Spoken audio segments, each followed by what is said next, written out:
first stop, members night, is a little visit to Costa Rica, which is a destination that I'm very fond of. I think it has a lot to offer. Diverse habitats. It has rainforest, mountains, beach, has active volcanoes.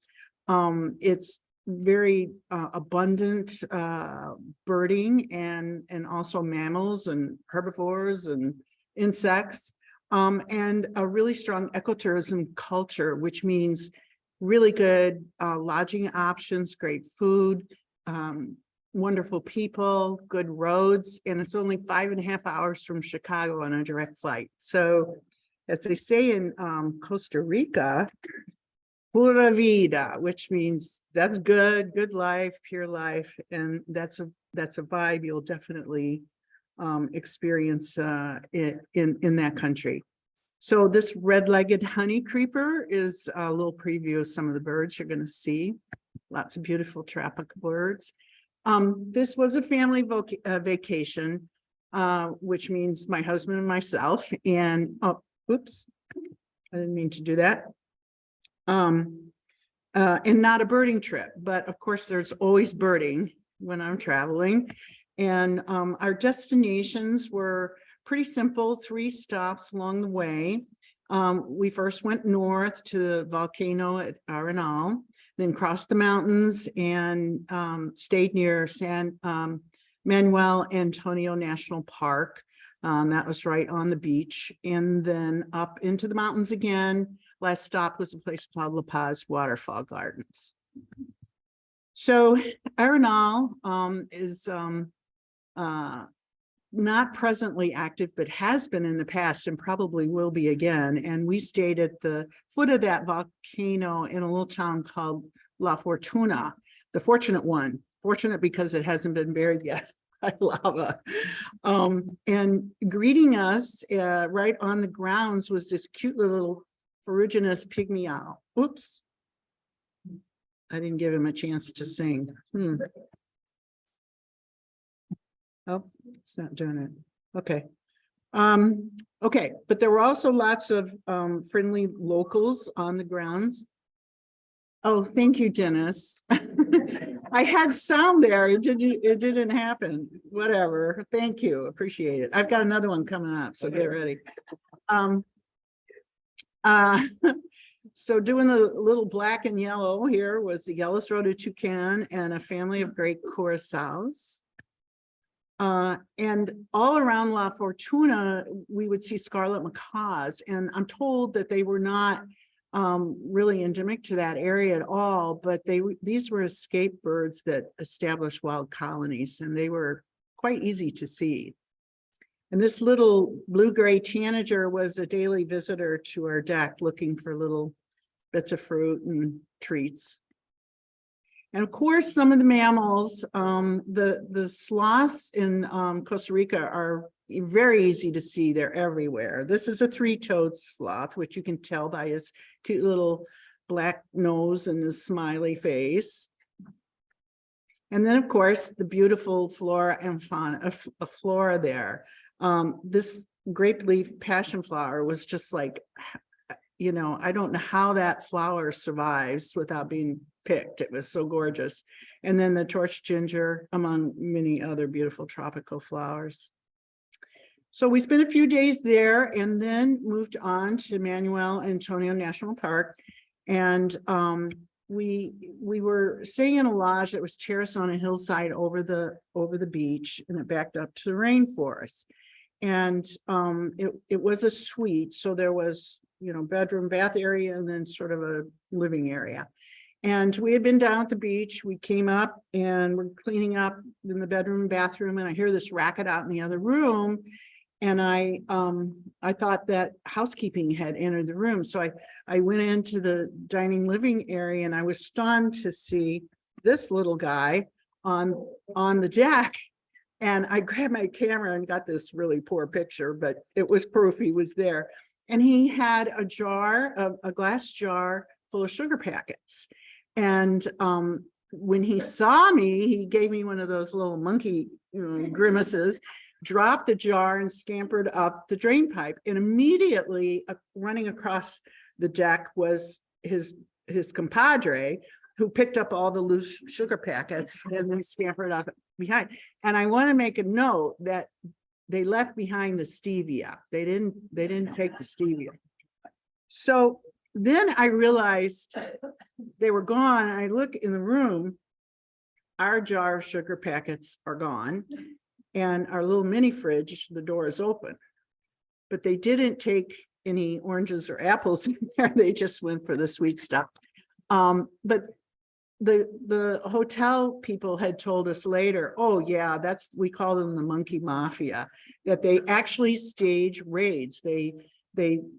These rooms are terraced down the slope, and they just move from room to room. And if they see a screen door without the glass door behind it, they know how to open it, and they know that there are packets of sugar in little glass jars in there, and that they find them all over the roofs and everywhere.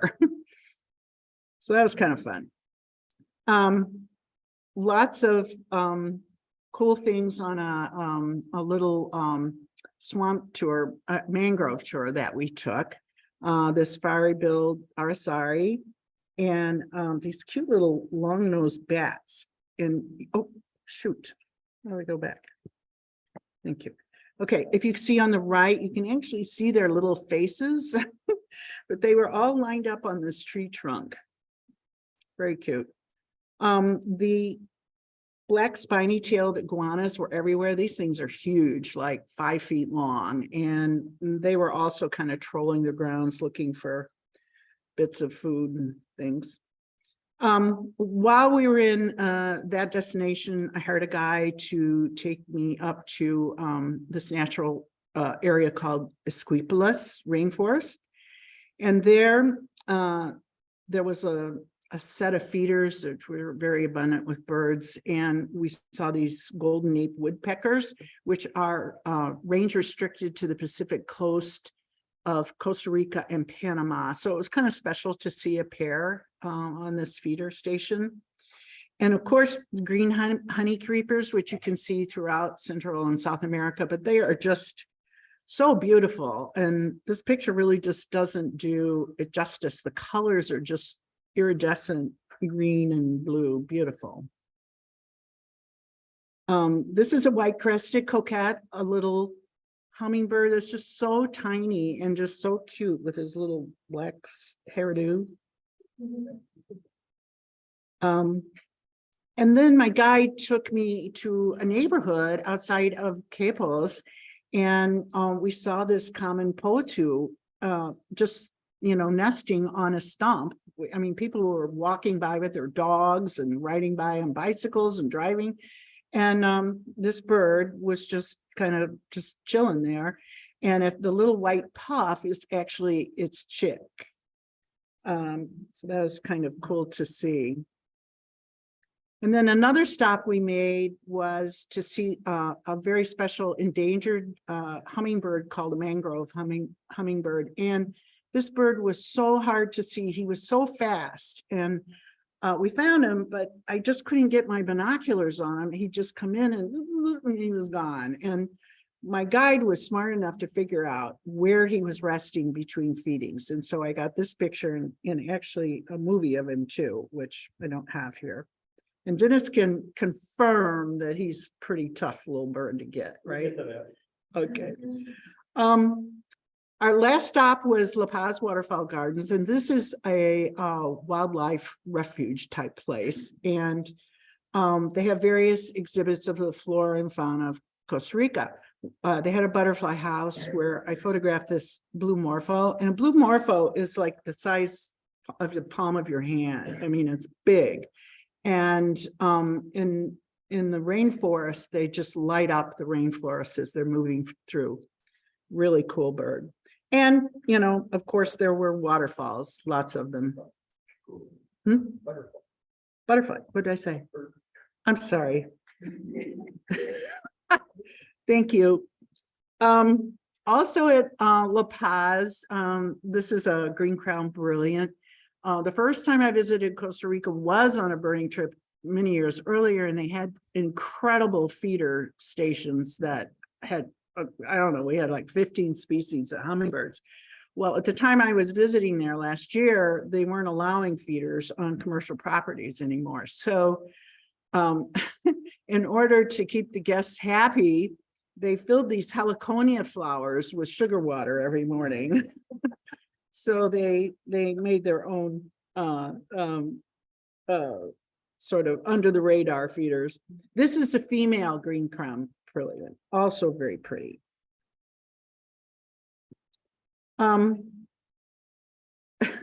The green-eyed tree frog is, I think, is the national frog of Costa Rica. It's on all their tourist brochures. Really cute little guy. And we'll see if this works. Is it hard to find them? No, this was on a night tour. You know, you go out with flashlights. I don't think it's gonna, oh, shoot. It's not happening. Okay, that's okay. Can you do tree frog, Dennis? No, okay. I could make something up. They probably sound a lot like a written technology. Yeah, maybe. Okay, and at La Paz, I had a guide there too, and he took me to this little diner. They call them sodas, and they had feeder stations set up there, and it was unbelievable. There were a lot of birders there, and it's also an eBird hotspot, and so we had this northern emerald toucanet, the clay-colored thrush. Interesting to me is the national bird of Costa Rica. When you have all these brilliantly colored, beautiful, exotic tropical birds, their bird is this clay-colored thrush. And the reason I was told was that it's a beautiful song. It's a thrush, right? So it has a pretty song. And it kind of heralds spring and the planting season. So it figures in a lot of their folklore and songs and things like that. So next to him is a little crimson collared tanager and a prong-billed barbet. And then the picture on the lower right is a red-headed barbet female. No red head, but she was equally attractive. So that's my presentations on Costa Rica, and thank you from the little herbs. And that's a rufescent tiger heron, I think. Bare-throated tiger heron. No. Butterflies and more birds. So thank you.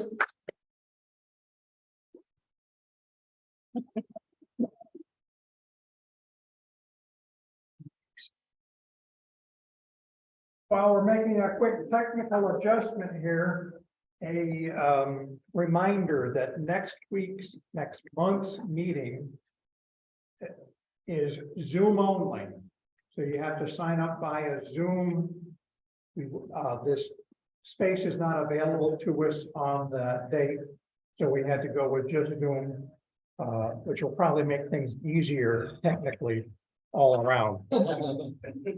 But don't show up here in a, or you can, I don't know, you can join the choir.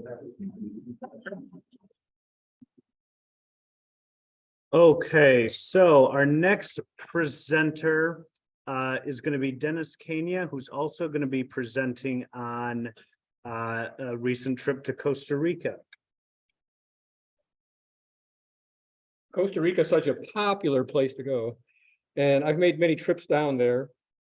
So as it says here, the going gets tougher every trip, and that's certainly true. My list of target birds just keeps shrinking each time, and the reason all these are left on my target list is because they're so difficult to find. So like Diane, I ended up, hiring guides here and there just for a day trip out to in a specific location, just so that I could try and pick up a few things. The main goal on this trip was actually, I was targeting 3 hummingbird species that I've not seen before. And I managed to find all 3 of them. So I was really excited about that. The easiest one of all was the white-bellied mountain gem. And this photograph is not from La Paz Waterfall Gardens, where Diane was visiting. However, they have put the feeders back up there. So that was great news. I happened to be photographing a different bird. It was a violet saberwing. And just out of the corner of my eye, I could see some movement. And probably an arm's length away was a white-bellied mountain gem coming to a feeder. So as soon as I turned it, it shot away. So I only had a very brief second look at it. But throughout the trip, I ended up having encounters with them a couple of other times and actually shot some movies and everything else. Another bird that I was looking for was the bronzy hermit. And at one of the first lodges that we stayed at on this trip, we had an opportunity to go out with the birding guide, and he pointed out some heliconias that he thought would be great for viewing this particular species. Problem was, it was out in the forest. It was on a little trail, but it was out in the forest and there was no place to sit. Well, we had, after lunch, we had taken a quick stop at our room, and I looked out our back porch, and there were chairs there, and it was our back patio was full of these same heliconias. So I sat there for 2 hours, but it was 2 hours well spent because this little bronzy hermit showed up there and actually came in a couple of times. So very poor photographs, but at least I have proof that I saw the bird. And I can attest to what Diane is saying about mangrove hummingbirds. I actually looked for this bird for 3 days in a row. I saw it all 3 days. And the best picture I could get is this terrible silhouetted thing. So, but I did finally get the mangrove hummingbird and decided to count it, even though I didn't get any splendid looks at it really. So one of the other major targets, oh, by the way, so the mangrove hummingbird is my 220th hummingbird species. I'm very, very, very excited about that. So one of my other big targets, it's been a nemesis bird for me for over 20 years, trying to find the collared forest falcon. And I've been oh so close to finding this bird on several occasions where we would hear them, and you might even see a flash through the trees, but it's a very, very elusive ghost bird. It's just almost impossible to see. And in this particular place, it was the last lodge we were staying at. Several people had told me it was the best place in Costa Rica to see this species. And a guide that I had the previous day told me, well, if you have nothing going on, I can come out and guide you, and we'll get that collared forest falcon. He said, I'll be at the gate of your lodge at 5:30 in the morning. I said, okay, that sounds good. And Melissa, my wife, she agreed. She thought that was a super idea. So as we were approaching the gate, I could actually hear a collared forest falcon calling. And I was wondering, well, is that actually a falcon, or is that my guide just warming up his recorder outside? So we got through the gate and it wasn't him. So right off the bat, we had a collared forest falcon. We could not get that one to come in. He said, don't worry about it. We're going to go down the road. We went down the road and we repeated this 4 or 5 times where we would hear birds calling and we just could not get them to come in. Finally, we got down to this one spot, and again, we had this bird calling. Unfortunately, between us and it, there was a pond and an electrified fence, so we really couldn't get closer in order to look under the canopy of the tree and into the interior of the tree where the bird was hiding. So while that was all going on, I told the guy, I thought I heard one behind us as well. And we pulled out the spot we were coming back to the main road, and we were going to kind of re-enter and try and get in another spot to take a look at this one bird that was hiding. And as we approached the road, all of a sudden these 2 raptors took off. And so I got my binoculars on a bird that was a yellow-headed caracara, and the guy is yelling, there he is, there he is, there he is. It turns out the other bird was a collared forest falcon. And so they flew again, and this time I got to see that one of them had a really long tail. And so it made it quite easy to know which bird I should be focusing on. And then the bird perched up and we shot these pictures through the scope, and it was just an amazing thing. And so my only regret of the whole thing was that my good friend, Joe Suchecki, he wasn't there to see this bird. And he's such a great guy. He's such a great birder. And he's been by my side on so many trips looking for this bird. So it really broke my heart that he wasn't there. And let me just tell you a little bit about Joe. He's the only guy I know that can actually walk pointing out birds at the same time that he's walking, which is an incredible feat in itself. He's such a, he adheres to, birding ethics to the extreme. He's a remarkable guy. But the things I really want to tell you about are all the things that he's done, all the dedicated work that he has done for the DuPage Birding Club over the years. He served on the board in many capacities. He's been president. Most currently, he was corresponding secretary. He pitched in and worked on the DuPage's education channel with me. That was a project that I was on. I was having a hard time getting other people to contribute, and Joe stepped up to the plate, and he did several recordings for me that were all on birding by ear, something that I'm not capable of doing. He developed a great beginner's bird course last year, and we're probably going to repeat that this year. And when the club was looking for a new spring count compiler, he was there. He was the man. So he's worked very closely with the DuPage Forest Preserve District and done a lot of projects with them. He's a great liaison. He represents the birding community so well in all the things that he does. And of course, we all know him as the Springbrook birder. He dedicates so much time to that site. So in addition to that, when we had all this monstrous collection of decoys land upon us, Joe was the one who stepped up. He was on the board at the time. He said, you know what, I can take care of that. And so he found a way to get into this decoy program that was going on over, where were we, Joe? Where was that at? Lombard, somewhere here in Illinois. And so he took it upon himself to get us registered in there. And we had a table and we sold over $2,000 worth of decoys. And so that was money then that could be used for environmental purposes. So that was another wonderful thing. And the guy, I mean, we could go on and on and on. His most recent wonderful effort had to do with taking that money that we, probably got from the decoys. And we actually donated that to the Forest Preserve District and came up finally with a project where we were going to do some restoration work. So Joe organized some of the best donuts I've ever had, as well as getting a whole bunch of volunteers out. And we went out to McKee Marsh, and in one of the wooded areas on the north end of McKee Marsh, we had this planting out there, and it was fantastic. We really accomplished a lot, and that's what the club should be involved in, doing things like that to help give back to the birds as much as possible. So I think that's why the club should recognize Joe Suchecki as one of the greatest birders that we have in the club, and it's my privilege to honor him by giving him the Distinguished Achievement Award. Joe, step up, please.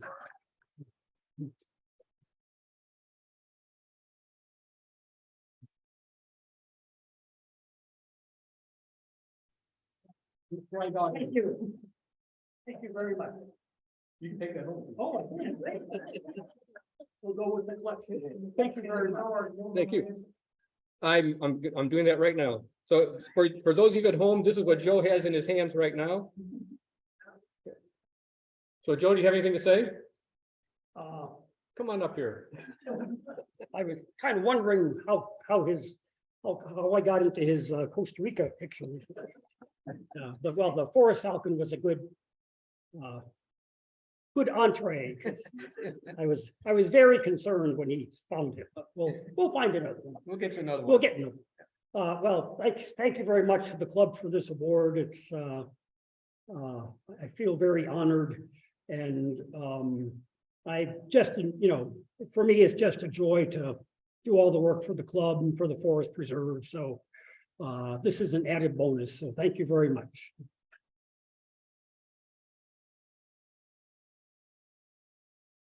I have some really cool pictures from my trip to Costa Rica, but my time is up.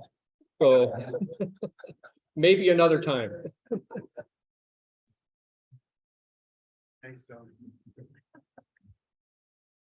All right, thank you, Dennis.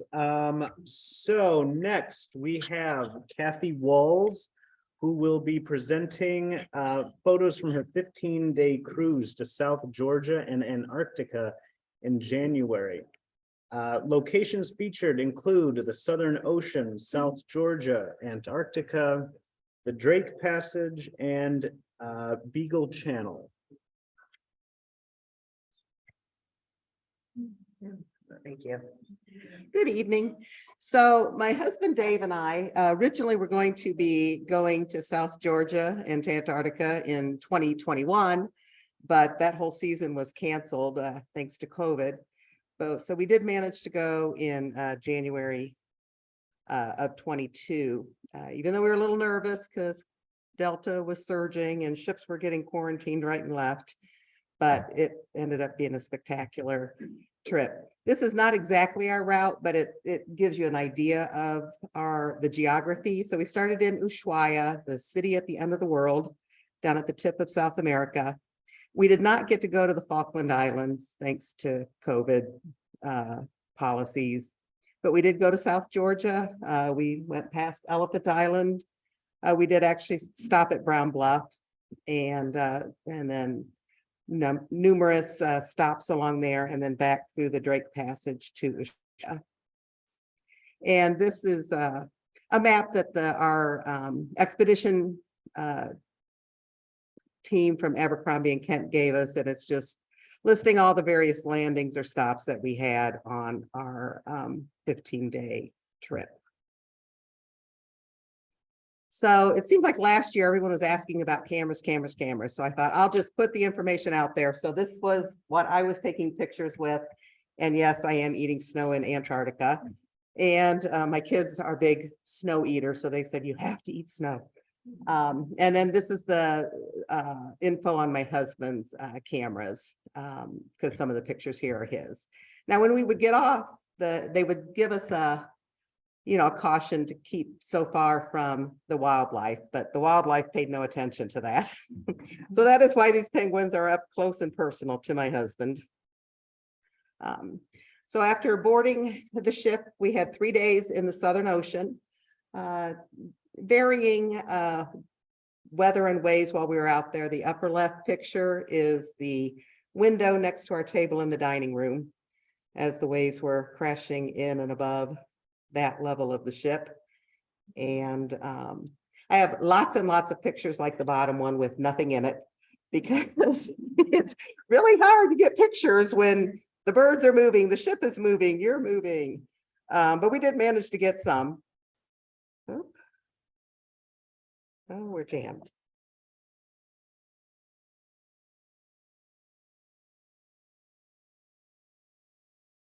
There we go. So here's a black-browed albatross over when we were having some rather stormy seas, and a wandering albatross skimming the water over much more peaceful waves, thank goodness, and a prion species. Neither I nor the naturalists on board could figure out exactly which prion this was. So I ended up the trip with 49 lifers. If I could have figured this one out, I would have had an even 50, but it was still a great trip. So after 3 days, we made it to South Georgia. And this is a shot from our Zodiac looking in at St. Andrews Bay, which is, if not the largest, one of the largest king penguin colonies in the world. The naturalists estimated there were probably 400,000 to 500,000 penguins at this landing. And when you look, you can just see penguins stretching back as far as you can see. And what was that? So beautiful space. I know it does. There's a few more fake looking pictures coming up. But the star of the show in South Georgia is the king penguin. And it just looked like a kaleidoscope there on the right when you look into the colony, and they're just everywhere. But there were other birds too. Brown skuas, we saw a lot of those patrolling the colony, looking for unattended eggs or sickly chicks to prey upon. And then another landing, we were at a colony that was much smaller, and so we could look into it better and kind of saw the full circle of life. So we saw mating behavior, and then in the center there is a penguin tending its egg nestled on its feet, and then a raft of penguins that had been out feeding and were returning to shore, and they needed to fill up because as soon as they got in, their chicks were begging for food. So this is an older juvenile called a oakum boy. The whalers used to call them that because their fluffy brown feathers reminded them of the oakum that they used to caulk the barrels with. And then the not so happy arc on the circle of life, this injured penguin, I don't know what caused those injuries, and then, some dead penguins along the beach as well. If you look closely on this northern giant petrel, you can see a little drop of liquid hanging off the end of its beak. The ornithologist lecturer told us to look for that whenever we took a picture of the petrel, because they ingest seawater, because there is no fresh water, and they have special glands that remove the toxic level of salt from the bloodstream, and then they excrete it through their nostrils, and you'll see that drop hanging from the end of their beak. When we were in Grytviken, we saw this Antarctic tern with a tasty morsel in its beak, and then saw it fly underneath a kind of a pier-like structure. And you can see the bright red gape of its chick waiting to be fed. The adults under there too, but the lighting was not that great under the pier. Also at Grytviken, we saw a yellow-billed pintail swimming in a stream there. And at another location, one species that is endemic just to South Georgia is the South Georgia pipit. And it's a horrible picture, but that's the best picture that we took. So, but we were glad to see that because they are doing a lot of efforts to restore things so that they can thrive a little better. Another landing was to a Gentoo colony. The guys on the left there are deciding to follow our path, which is marked by the red flags. And then one with its chick on the right. Another day, we took a Zodiac cruise to a macaroni penguin colony out there on the rocks. And on the left there, you can see them porpoising, which is how they move through the water when they want to get somewhere in a hurry. Oh, it's my husband's picture. That's one of the best ones he took. Yeah. And then after 3 days in South Georgia, it was back to the sea for 2 days. We were in the Scotia Sea, which thank goodness was much calmer than the Southern Ocean. In fact, this picture with the Southern Fulmar, the water is almost like glass, and it's not too rough there with the white chin petrel picture either. And then on to Antarctica. And it was stunning. We were blessed with great weather this entire trip. And this day was probably the best day as far as weather and sky and water. So here's some pictures of some nesting behavior. There's an Adelie penguin carrying a pebble in its mouth to build its nest.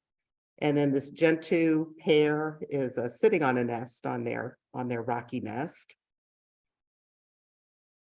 And then after the eggs come the chicks. So this Gentoo chick is pecking on the bill of its parent, trying to stimulate regurgitation. And if you look closely on the right, you can see the regurgitated pink krill being transferred from the Adelie parent to its chick, while the other sibling looks on hungrily. And this is just a picture of our ship, the L'Oreal. And another penguin, the chin straps. This one on the left is just coated with guano. Fortunately, it was on its way down to the ocean.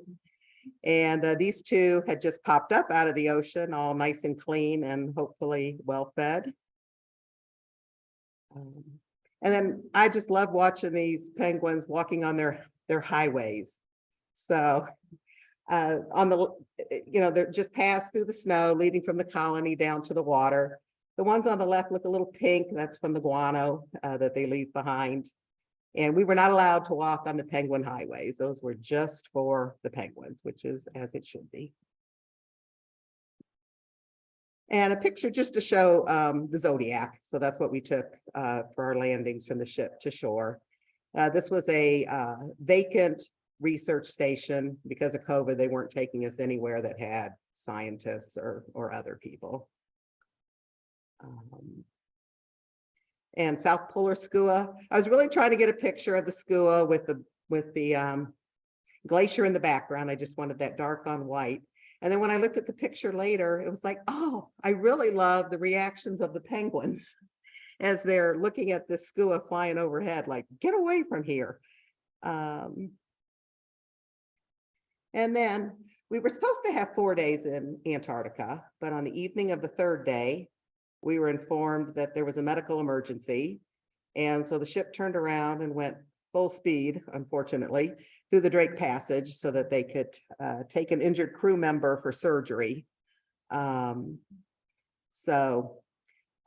even so, I mean, we still had time to go up on the deck and look. So I really like the Cape petrels. They just have such striking black and white on their wings there. And also a light mantled albatross that we saw from the deck. And then because we got back a day early, Abercrombie and Kent chartered a catamaran for a 4-hour cruise through the Beagle Channel, since to make up for missing our day in Antarctica. So here's the Beagle Channel with the Andes Mountains in the background.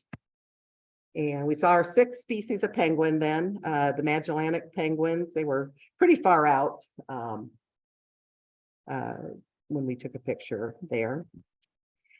But then we were able to get in pretty close to the rocky outcrops. So we saw 2 different cormorant species, the Magellanic with the dark throat and the Imperials with the white throat.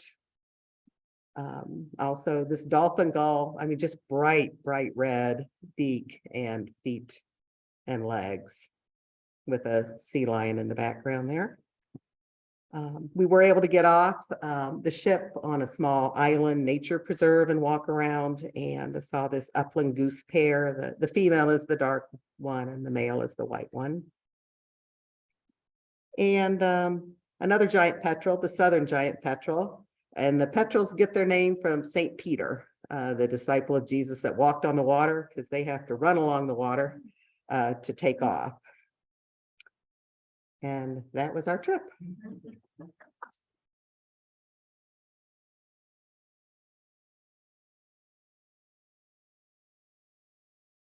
Does anybody have any questions for Kathy? It looks like one back here. Oh, let me go to mine.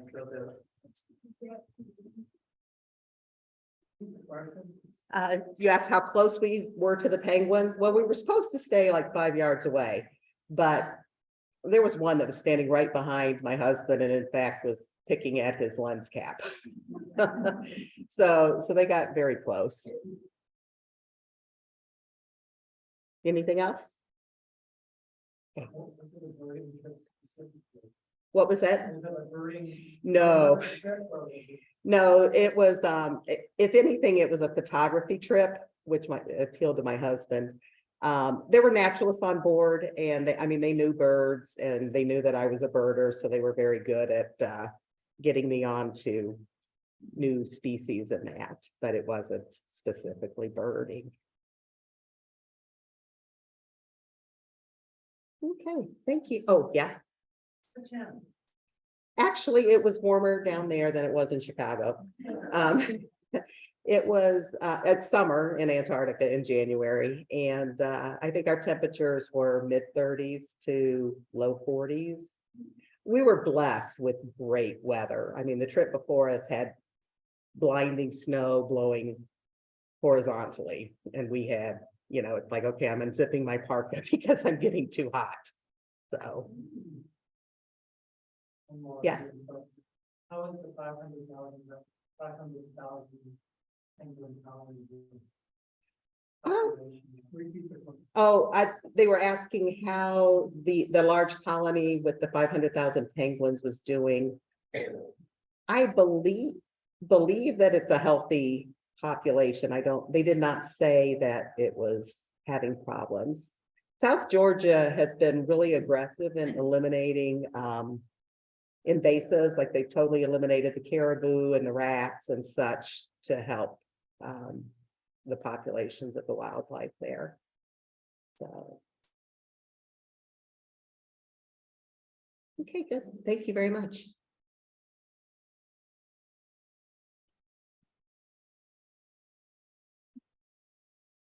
All right, thank you again, Kathy. Now we are going to go to Asia, and Stephen Aram is going to present on a trip to the foothills of the Himalayas. Wow, yeah. So if you're a little rusty on your geography, Nepal is between India to the south and Tibet to the north, which has been overrun by China now. You can see there's a range of snow caps along the northern border, Mount Everest, 8 out of the highest 10 mountains in the world. And then there's just one range of ridge and valley, ridge and valley, ridge and valley, all the way down to semi-tropical. You see the green along the Indian border. And so an incredible variety of habitats. We got to live in Nepal for 2 years, way back in the 70s. We worked with a Christian mission. And this last, whoops, can I back up? Yeah, this last fall, I got to go back for 3 weeks and 2 of my boys came along. And the pictures that I have are from the Chitwan National Park, which is in that green semi-tropical part along the border. And my sons got to do a 6-day trek up in the lower part of the mountains. I'm too old for that now. And I got to show them around the Kathmandu Valley. And then we came down to the Chitwan National Park. Yeah.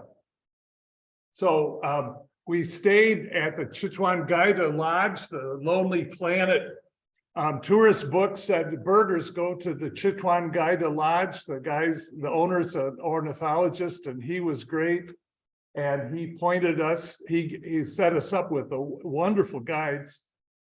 And just in the garden, these great hornbills would fly in occasionally to eat the fruit trees. All right. We're jumping. I was sitting on the front porch of my cabin and this black-headed oriole flew up and posed for me very nicely. And I saw this red-whiskered bulbul in the garden there, and you see his black crest, and it looks like somebody hit him with a Pokemon ball on his cheek, but they're always like that. That's why he got the name red-whiskered. And then the lodge is right across the Rapti River from the park. And you clamber down these boulders to get down to the river and then ride a dugout canoe pushed by a guy with a pole to get to the other side. And there's Jeeps over there, pickup Jeeps with benches in the back. So you're up a little bit, you can see over the elephant grass a little bit and the rhinos can't get you. So that's the way to do it. Now you saw the red-whiskered bulbul. This is his cousin, the red-vented bulbul. And maybe you can just see a little bit of red down in his butt. Black drongo, pretty common. And if you can see the long fork tail, racket-tailed drongo, crest, and really long tail feathers, extensions. And this isn't a very nice picture, but I only had one shot at him, and he was at a distance. So, and I had to put him in there. Lots of parakeets. This is a plum-headed parakeet, just beautiful. Red-breasted parakeets, there's 3 in there, but they're very well camouflaged with the green leaves. And the Alexandrine parakeet, large, very noisy. My goodness. Okay, well, some of it got cut off here. This is an Asian open bill, a lot of wading birds, that shorebirds. There were 2 rivers going through the park. Maybe you can see the top and the bottom of the bill don't close tightly. And that's why he got his name, the open bill. And the book said that helps them catch mollusks better, but I don't understand that. Ruddy shell duck, pretty common. Bronze-winged jacana. And you see the long toes on him? So he can just walk on the lily pads and any aquatic vegetation.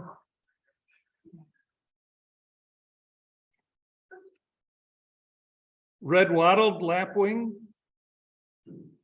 And his cousins, he hung out with cousins river lapwings.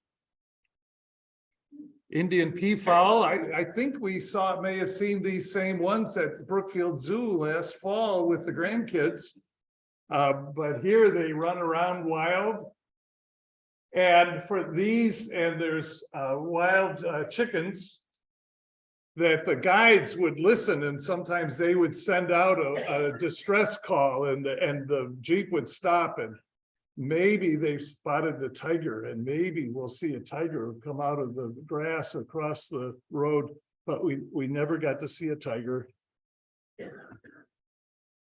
Collared falconet, it's a little falcon, a really pretty little guy. Only 7 inches long, but the guide says they'll go after chickens. Really fierce little guys.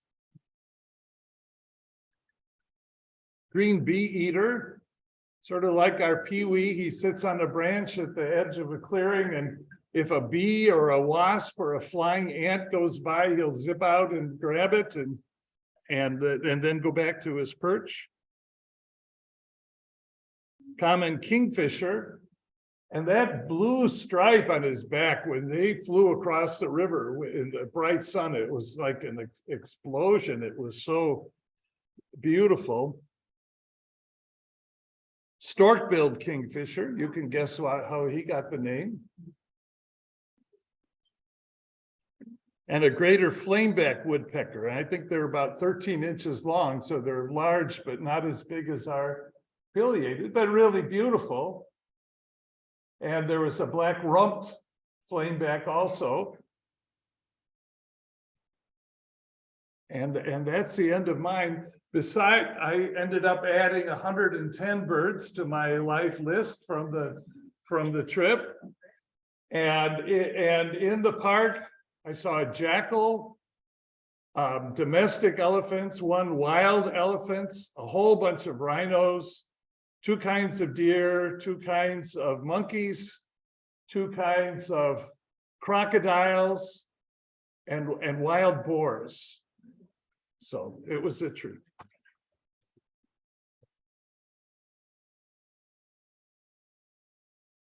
And any questions? Were those rhinos white? They were sort of gray. The white rhino is a species name, right? Is it?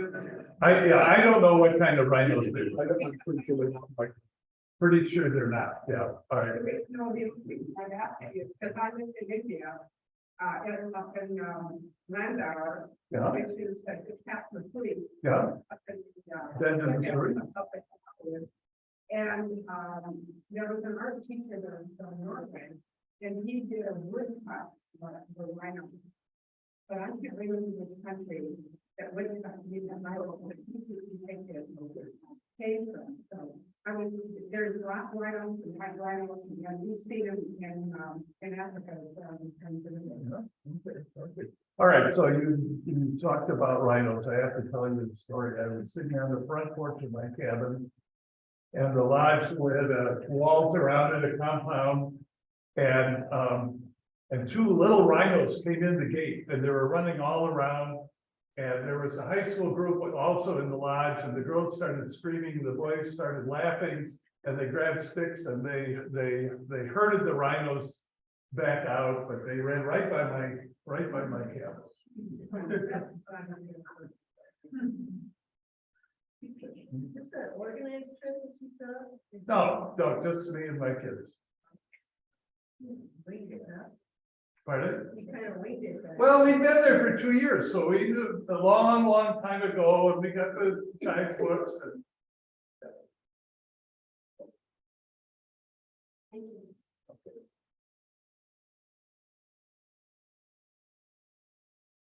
All right, thank you for that.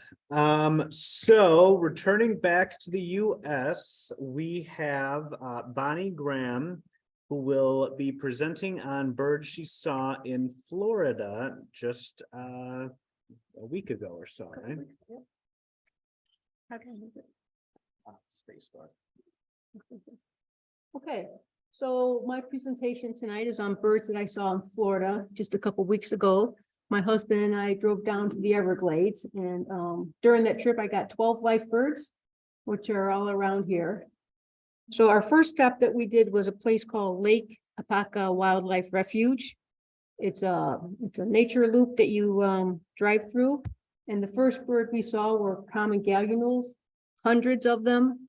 And when I mean hundreds, I mean hundreds. And it's kind of nice because normally when you see birds, you see them like for a few seconds before they go back in the marsh or go back in the trees. Over here, you're able to look at them and really appreciate their colors and their behaviors and stuff. And then, not to be outdone, the purple gallinule. We didn't see nearly as many purple as we have with the common, but they were around. A little secretive, more so than the common.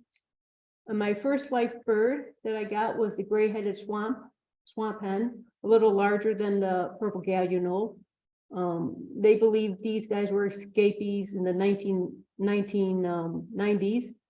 And the ornithologists in Florida believe that in some years ahead of us, they'll end up just being regular Florida birds. Another life bird that was one of my target birds was the glossy ibis, right along the road, just eating away. And then they would stop and preen. So I finally was able to check that one off my list. And one of my favorite birds are the ahingas. Ahinga's feathers are not waterproof, so after they swim, they have to come up and spread their wings to dry off. And I never realized how colorful their eyes are. It's got that aqua color. And they're also known as a snake bird because when they swim, their whole body is in the water except for their head. So this was the first time where I actually saw a ahinga swim. And they would almost go down like a submarine. They don't dive in like other ducks or other like pied bills or whatever. These guys would just kind of sink down and then they would sink back or come back up. And then this is a close-up of a ahinga. I mean, their eyes are just amazing. They had really great views. And then there were cattle egrets, not many, but a few of them. And I try to, especially for life birds, I try to read something new about them. Not that I retain everything that I read, but the cattle egret that I learned came from Africa, and they came up to North America about 1940s and have established themselves down south. And then you got the great egret. He's in his breeding plumage. You can tell by the feathers growing from his back. These were the feathers back in the 19th centuries that these birds were killed for to make those hats for those ladies. But now are protected. And actually the egret is the symbol for the National Audubon Society. So after we left here, my friends told me to stop by, there's Orlando Wetlands, which is probably the top 5 places of my favorite places to bird now. It's a huge marsh and it's all walking. So when we got there, one of my target birds, a limpkin, and I told my husband, I says, we need to find a limpkin. And no sooner, I swear to God, no sooner did I say that than this guy is walking right towards us. And so after doing a little reading about the limpkin, it said that early settlers thought this bird was walking with a limp, hence the name limpkin. And of course, when you see one, you're always going to find a couple more. So I think these guys are going to be pairing together. At least I hope they are. And then we got the Luda blue heron. We only saw a few of these. They weren't as abundant as some of the other egrets or herons. And these guys don't produce that feather, the breeding plumage. So they were really not at no worries during that hat craze that they did in the 19th centuries. This was another life bird that I got, the mottled duck. Kind of looks like our female mallards or black ducks. And these are one of my favorite birds too, the roseate spoonbills. Here I was on a boardwalk and they're nesting right behind this tree here that he's standing. And here's one of them sitting on a nest. And when babies, the chicks are born, their bills aren't flat like that. That's something that will eventually grow. And then we have mom and dad fixing up the nest ready for their new arrival. I kind of want to go like next month to see the babies because I think that would be kind of cool to see.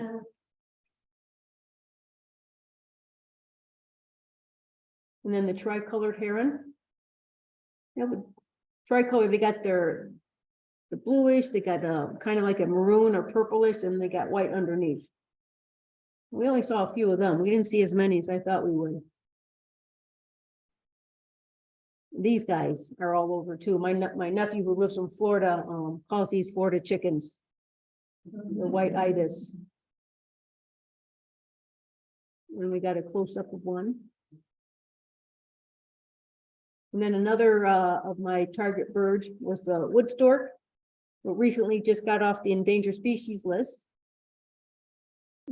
What I learned about these guys is it's so hot in Florida when their babies are born, to keep the babies cool, they regurgitate water and put them over their babies to keep them cool. It doesn't sound pleasant, but I guess if it works for them. And there's one flying. They're pretty good flyers too, surprisingly, as big as they are. And then from Orlando wetlands, we went to the Everglades National Park, and the loggerhead shrikes are just like every 50 yards. You'll see them on the telephone pole, you'll see them on fences, you'll see them on trees. And kestrels too. Kestrels were just all over the place too. And this was a life bird that wasn't even on my radar, the common myna. They're originally from Asia, and most likely this was a release bird, and they have adapted pretty well in Florida. The first time I saw this was at a gas station with some bulk grackles just picking up food scraps. This one is at the entrance as the Everglades. Another life bird that I got was the scaly breasted munia. Same thing like the myna. They're from Asia and most likely were released and have established themselves in Florida. I went to this park. I was looking, there's been a red whiskered bulbul at a park not too far from the Everglades. Actually, the Warners told me about it. So I went over there and missed him by 15 minutes. So we stayed around for 2 hours hoping he would come back, and he didn't come back, but the munias came. And you can tell how they got their name with the scaly breasted. So we decided to try again the next couple days to go and get him, and I still didn't get the bulbul, but I still got the scaly breasted munia. He came back.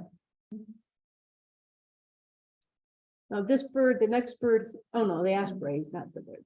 A lot of osprey nesting. This one had just caught his dinner, and behind him is a couple crows making a ruckus.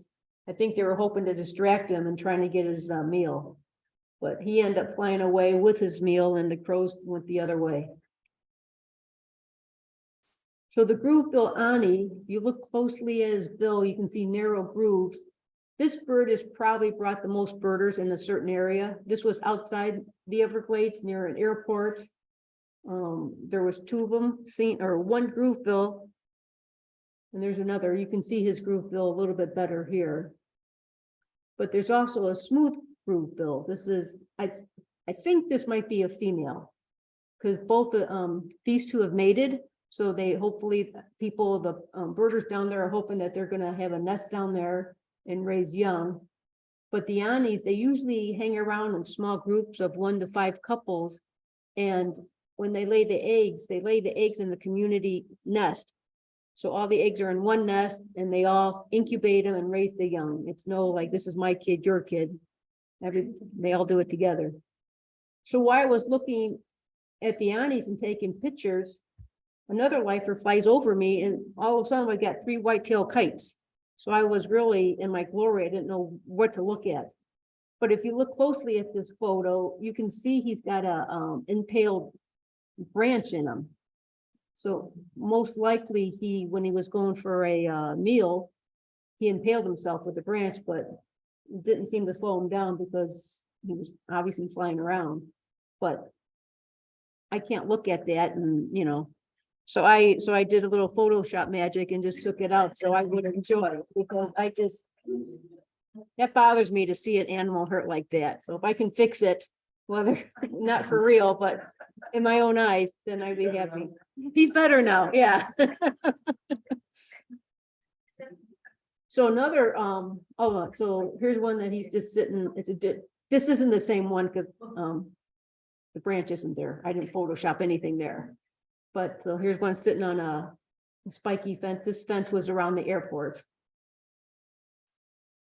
But the fork, I always call it a fork tail. The swallow-tailed kite is probably the most graceful flyer I've ever seen in a bird. We saw 4 of them by a pond just flying back and forth. And one of the articles I read saying this was the coolest bird on the planet. I don't know how he got that name, but he was pretty cool to watch. There's no doubt about that. I mean, just a really pretty bird to see. And my last bird that I got before we went home was a tropical kingbird. We tried 3 times for this bird. And Friday morning, because we left Saturday, so Friday morning, we walked this trail that this bird was supposed to be on. And then when we stopped for lunch, I checked eBird real quick and saw that somebody saw this bird, that I was just there. I go, how did they see this bird when we were just there? Well, I realized I was at the wrong spot. So once we got to the right spot, we found the bird. So if you ever go to Florida, I would strongly recommend trying to go into Orlando wetlands, because you will not be disappointed there. And that's my presentation. Thank you.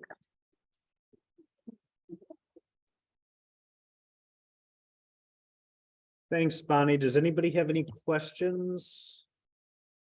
Okay, so moving north, we have Lisa Gaylord, who recently took a trip up north to Minnesota.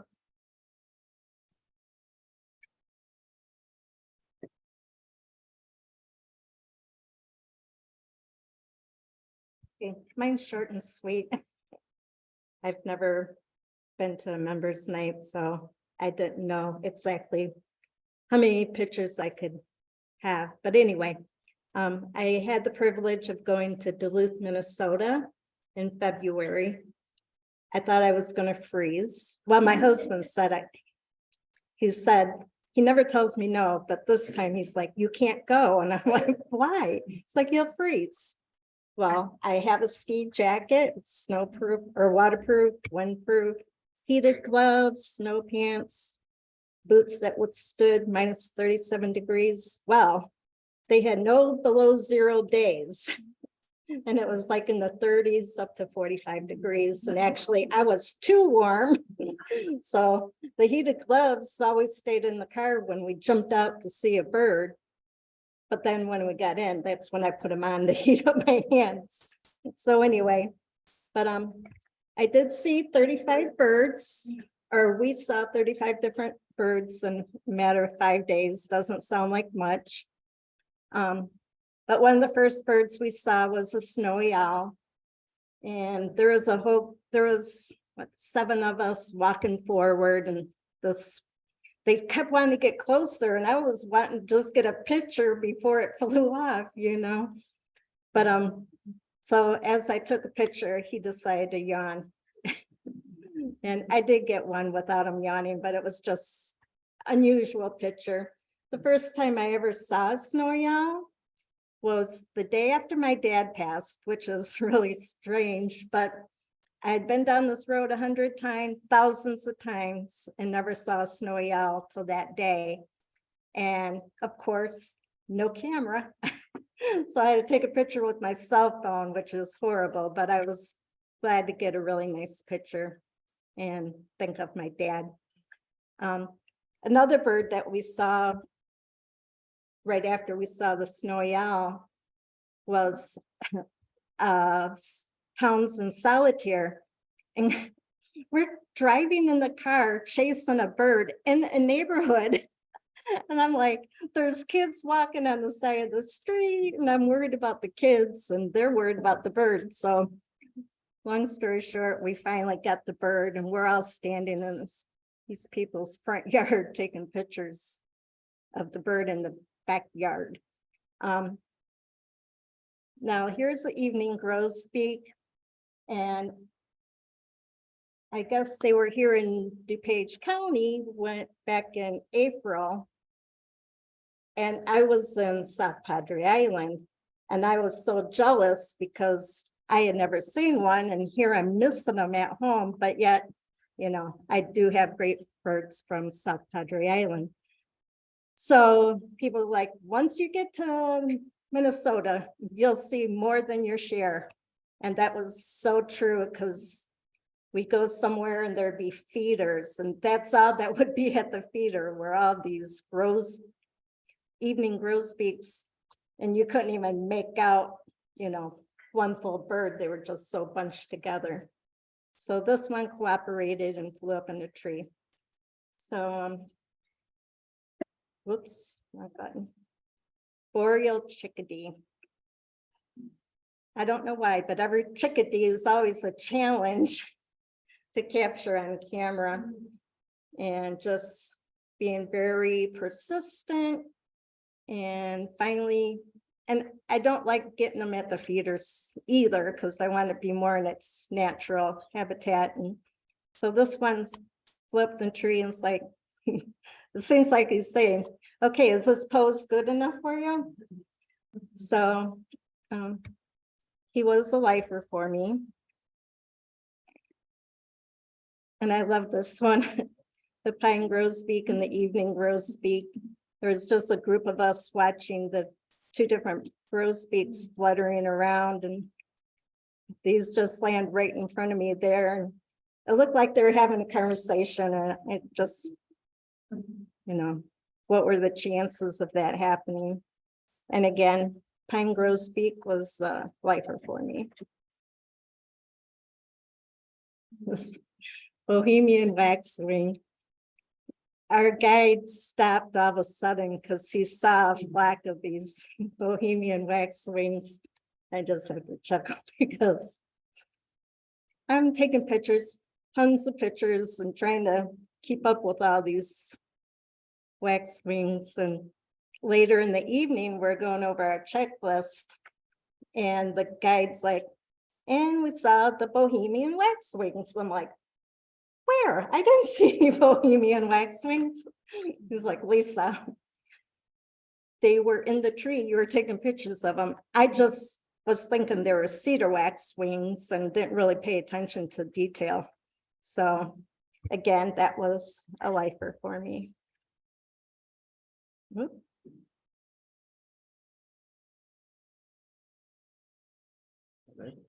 Was that it? But I did see, like I said, we saw 35 birds. Doesn't sound like a lot. Our target bird was the great gray owl, and we did not see it.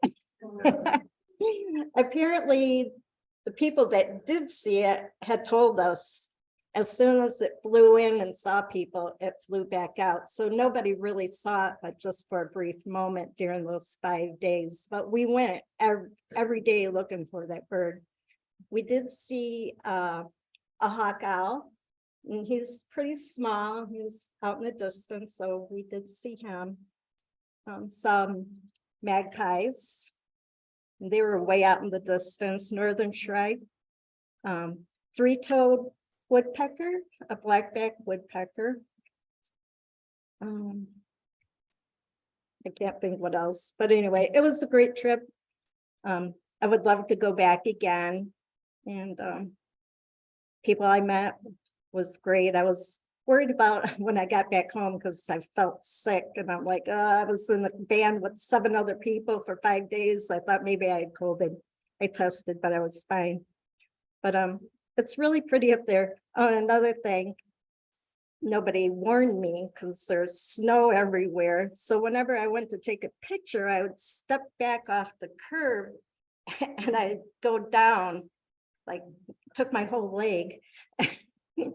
And I later on found out they make these ditches alongside the road. So when the snow melts, the roads aren't flooded. So they have these ditches, but I couldn't figure out why.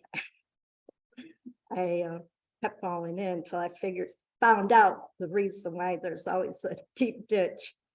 But anyway, I would have shared more pictures, but this is my first time, so I don't want to take up all your time. So short and sweet. Thank you.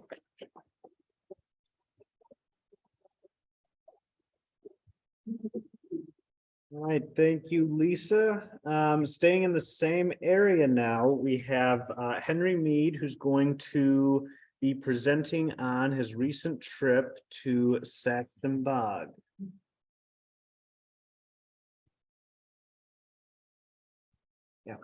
All right, hello, everybody. Hopefully everybody's doing well tonight. I am also presenting on Sax-Zim Bog. But before we start, just a little bit about me. I'm a 14-year-old bird and bird photographer based in Elmhurst, Illinois, so far eastern side of DuPage County.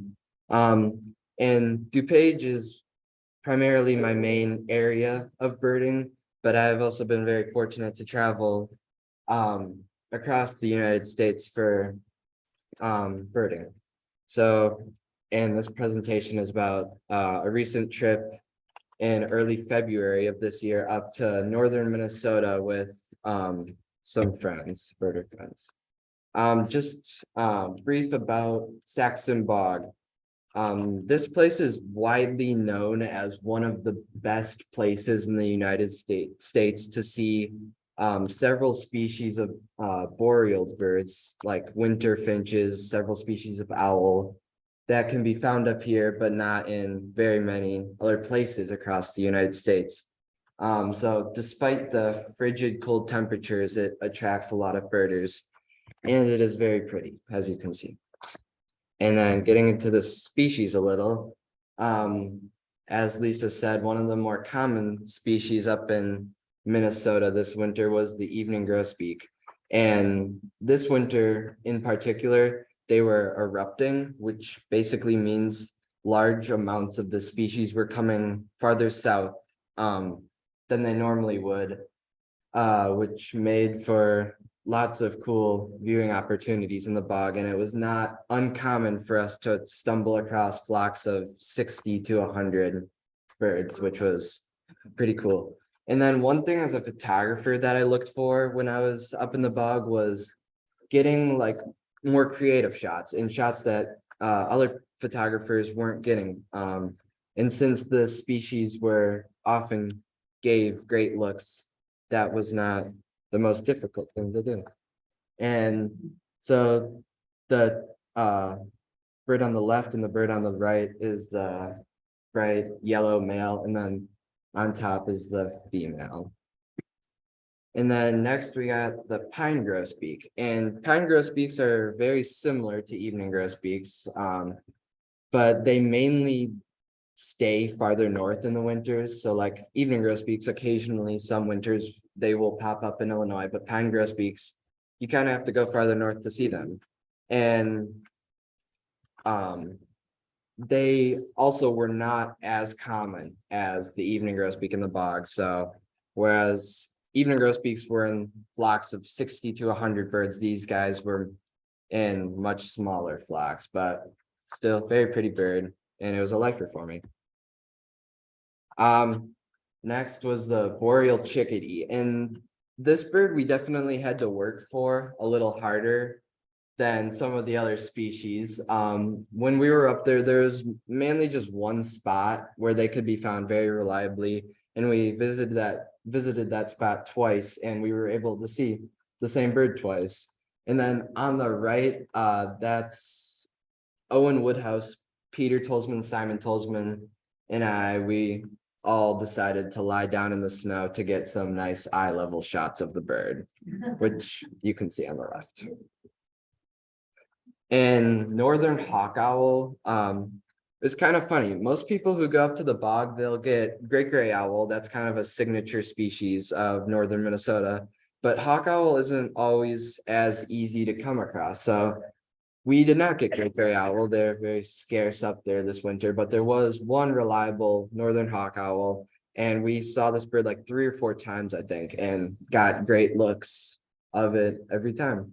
And like I said, with trying to get some more creative shots, I saw on the picture on the right, I saw the full moon was rising behind the bird when we saw it in the afternoon one day. And I crouched down in the middle of the road, lined up the shot, and I liked the way it turned out. American three-toed woodpecker was one of the most memorable bird experiences I have ever had in my life. So one of the days we were up there, we just decided, there had been three-toed woodpecker reports about an hour north of the bog or 2 hours north of Duluth. Just outside of this small town called Cook, Minnesota. So we got up early one day.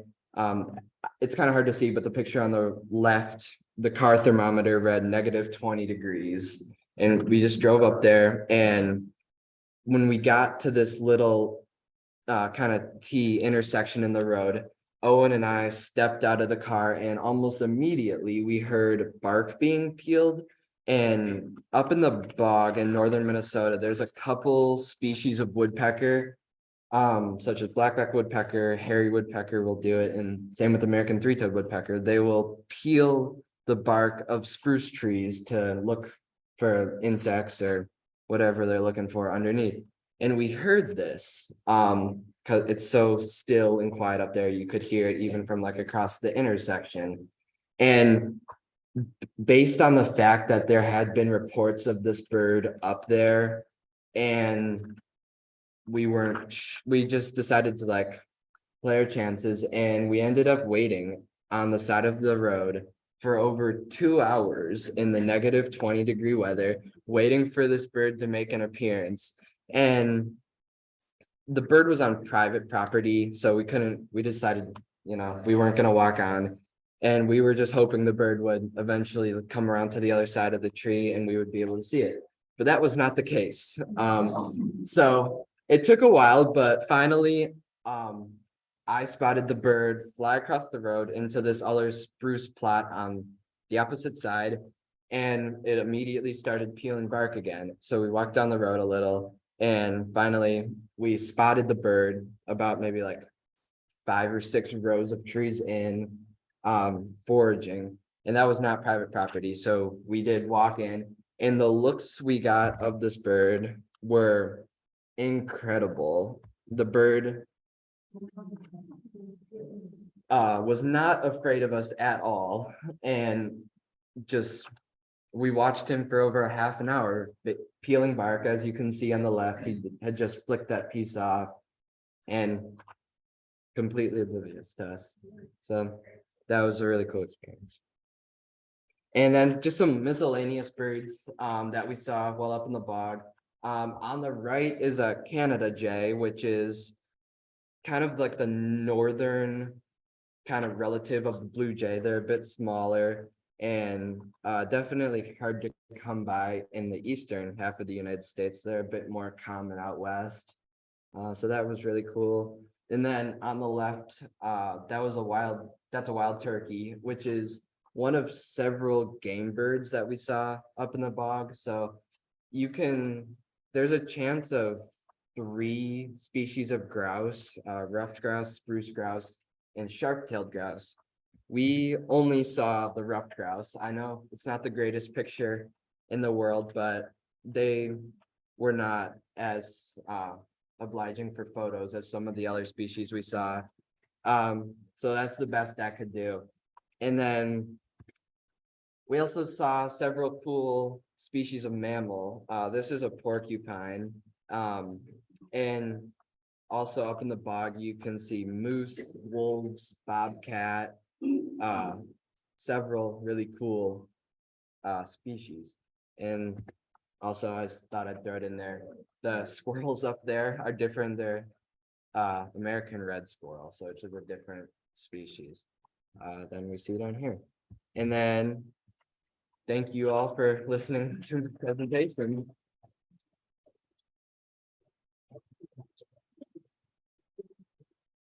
Did we go to Mary Lou's? We did, yeah.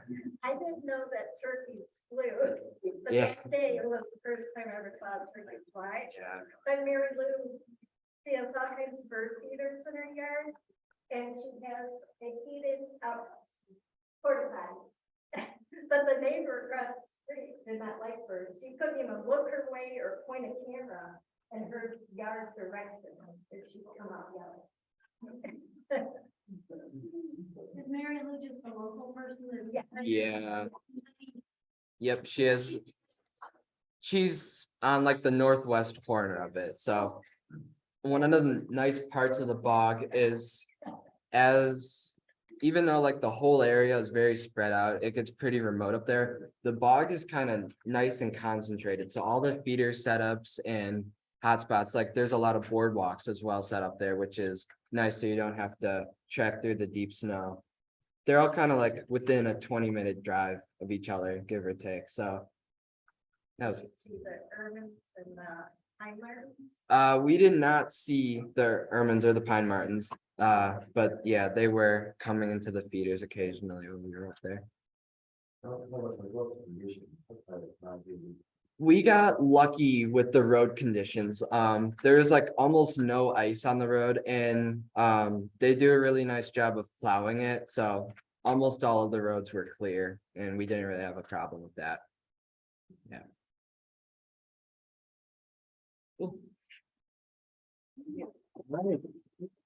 Great, thank you, Henry. All right, next we have Joe Suchecki, who was mentioned earlier in the presentation. And he will be presenting Good. on Yucatan. I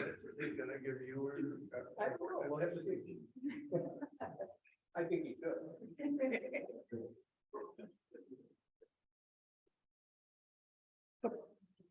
Is it gonna work? Yeah.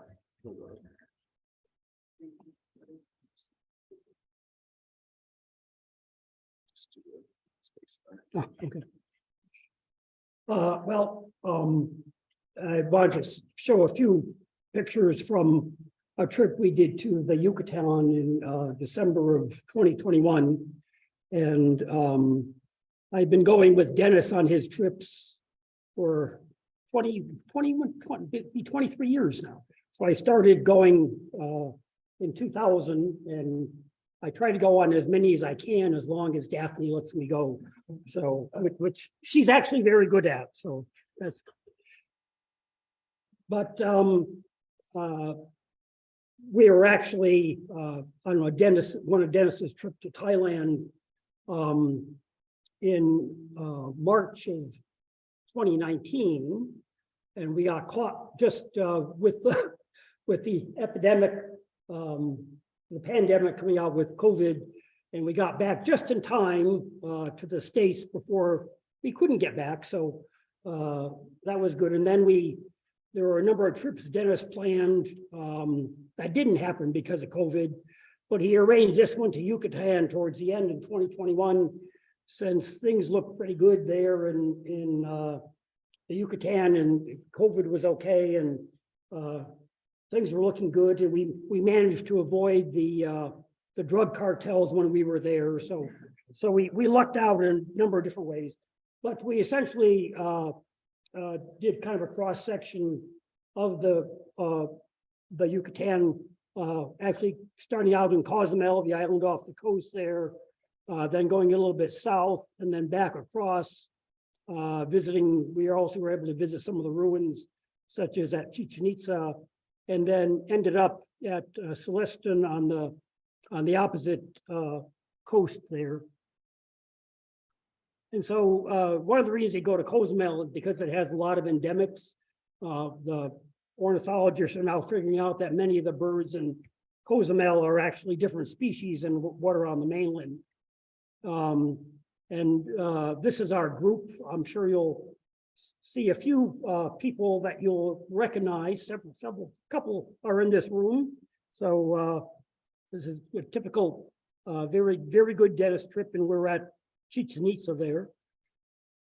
But one of the ones that we want to see on Cozumel was the Cozumel emerald, a hummingbird. Of course, Dennis has his list of hummingbirds he wants to see, but it's good for everybody. So this is the Cozumel emerald. This was a tanager type relative called the Western spindalis, very striking bird with the bold stripes and the orange and red on it. Whoop. Now we're going the other way. There we go. Here's a mangrove cuckoo. which we had on the island as well. And we always had time for in-field consultations as we were birding. And all that, since that was with Angela, it might have been a plant that we were talking about as well, so.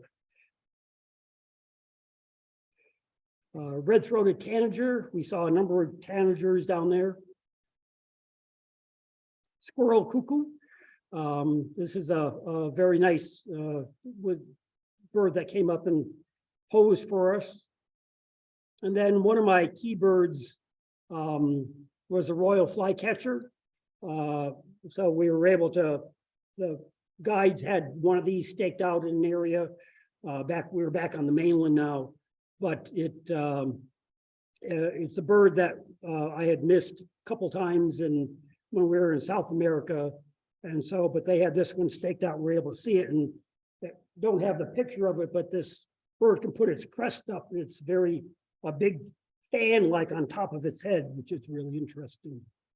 Then one day we got up real early and to go to the wetland area. So then we went to this wetland area, and they have limpkins in Mexico too. So here's a picture of a limpkin. This area was good for a lot of different water birds. Here's a Yucatan and a rail.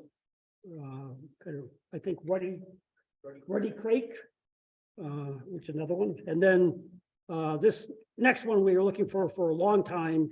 It's a spotted rail, which we all really want to see. And you can just, it was in this heavy cattail area, and you can just see its beak there in the middle. It's got red legs and a little bit of the eye there. So, but that was, we spent a lot of time on that bird, but we finally found it.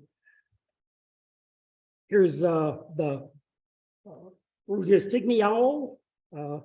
They have those in Mexico as well as Costa Rica.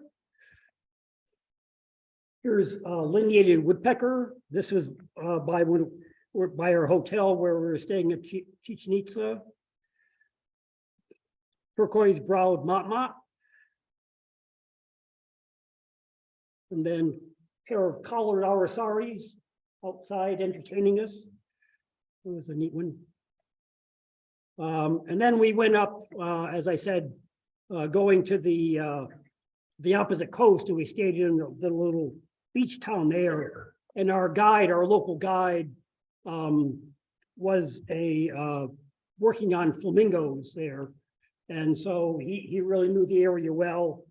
And so we went out and found some flamingos, American flamingos there. He's done a lot of research on them and able to get us some good shots of, we were on a boat and went down some for the flamingos. We also did a little mangrove, going through some of the mangroves there. There's a pygmy kingfisher. Here's a bare-throated tiger heron. And then also in that little area up by the coast was a couple more endemics, one of which was another hummingbird. This is the Mexican sheartail. And we looked for that bird for a while and then finally found one sitting on a barbed wire fence. And finally, Yucatan wrens, sort of like the cactus wrens that we have in the Southwest, but this pair was just in a little, walking down one of the little village streets and had a pair go up there. And finally, white pelicans and a great blue heron. So that was our trip to Yucatan to find someplace else to go where we could during the pandemic. Thanks.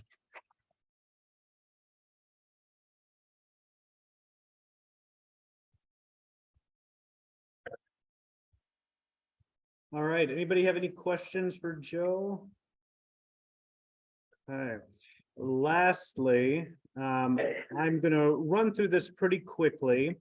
My grandma and I took a trip to the Eastern Mediterranean in May. And these are some of the birds that we saw on that trip. So the first stop was in the UK.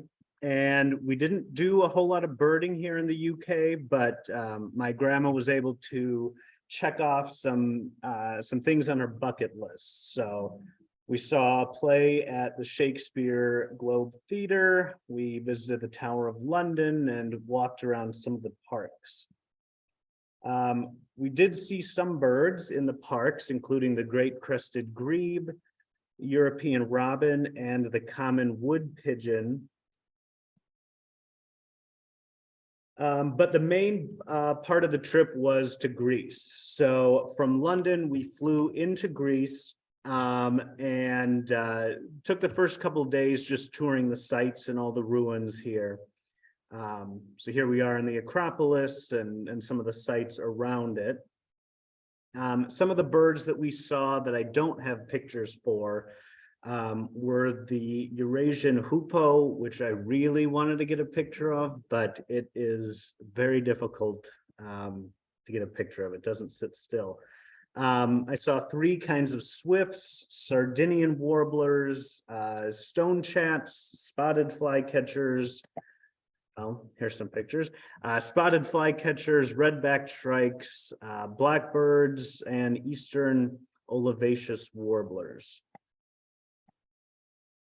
We took a couple day trips. The first one was to Delphi, which is about an hour and a half north of Athens in a really mountainous part of the country. It was very, very pretty to get up there.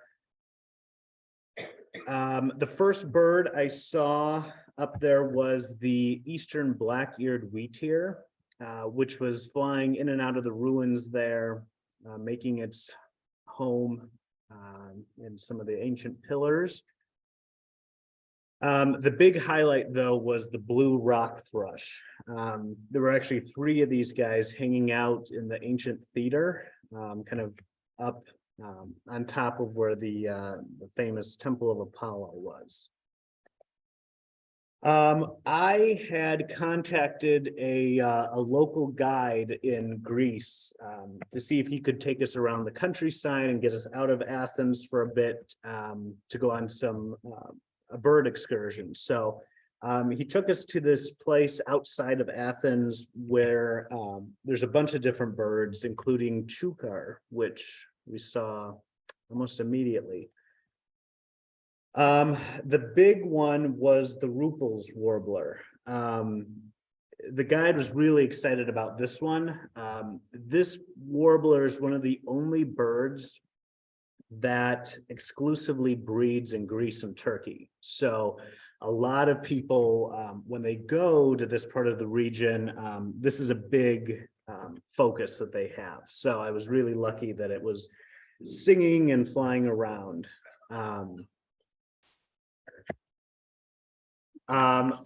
We got outside of Athens and drove around some olive groves in between Athens and the airport.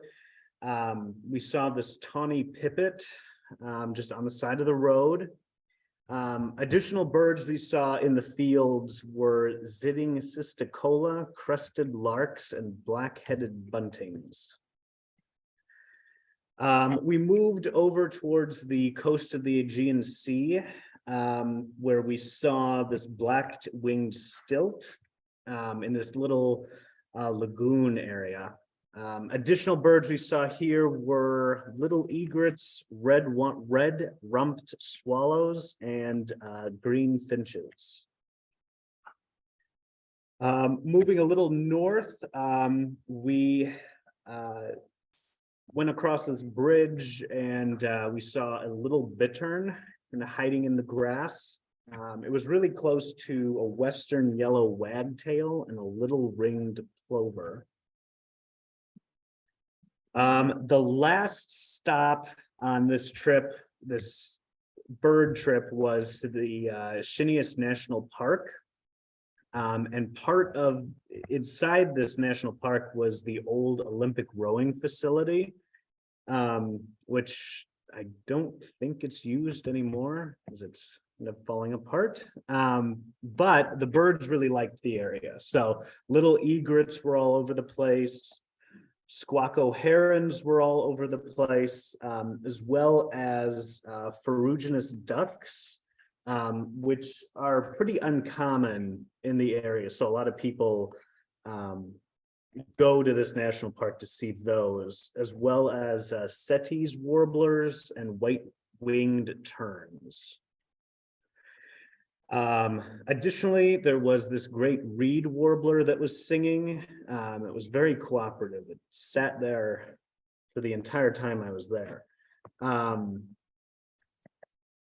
We moved on to another part of the national park that had, it was kind of a swampy area. So there was this little stint, and I like that ancient looking jug in the background. Additionally, in this area, we saw glossy ibis, common greenshanks, garganes, which are migratory ducks from Africa, wood sandpipers, and a lot of curlew sandpipers. So we moved on to an island. The island we went to was called Hydra. It doesn't have cars, it just has donkeys. It's very walkable. It was really, really pretty. I actually swam in the Mediterranean for the first time. So way up top here, you see the picture from up high. That's on top of a mountain, which I hiked to the top of. And on that hike, I saw a couple birds, including Yelko and shearwater, short-toed snake eagle, and alpine swifts, which were on top of that mountain, zooming around me.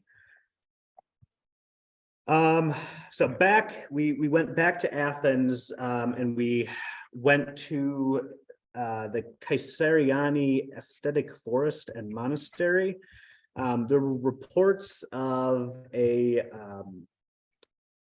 tawny owl that was living at the monastery, but we didn't see it. We saw a bunch of long-tailed tits, which weren't new for me as they're all over London. But I did add Cyril bunting to my life list. The last day in Greece, we went to Mycenae. So that gate there is the Lion's Gate, which was built over 3,200 years ago, still standing. Didn't see a lot of birds here. It was very, very windy. But we did add Western rock nuthatch to the list. Coming back home, we stayed about 24 hours in Istanbul. So we went to Bazaar, and then we toured the Hagia Sophia and the Topkapi Palace. Sitting right on the Hagia Sophia were these laughing doves, which were everywhere. And their call, think of a mourning dove call, but quicker. So it sounds like they are laughing. This was in Bonnie's presentation as well. Istanbul also has common mynas. And I believe they were also introduced to Istanbul. And this was in Stephen's presentation. This is the Alexandrine parakeet, which is also introduced, but I think this was my favorite picture of the whole trip. So this was in the Hagia Irene Cathedral. And then lastly was hooded crows, which were all over the place. So I've seen these as well, but they're more exciting than our crows. All right, that's all I have. Anybody have any questions? All right, well, what was that? She knows the birds, but she wouldn't consider herself a birder. No, yeah.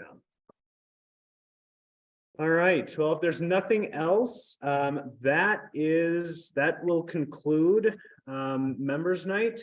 So thank you all very much for coming, and have a good evening. I hope it hasn't snowed too.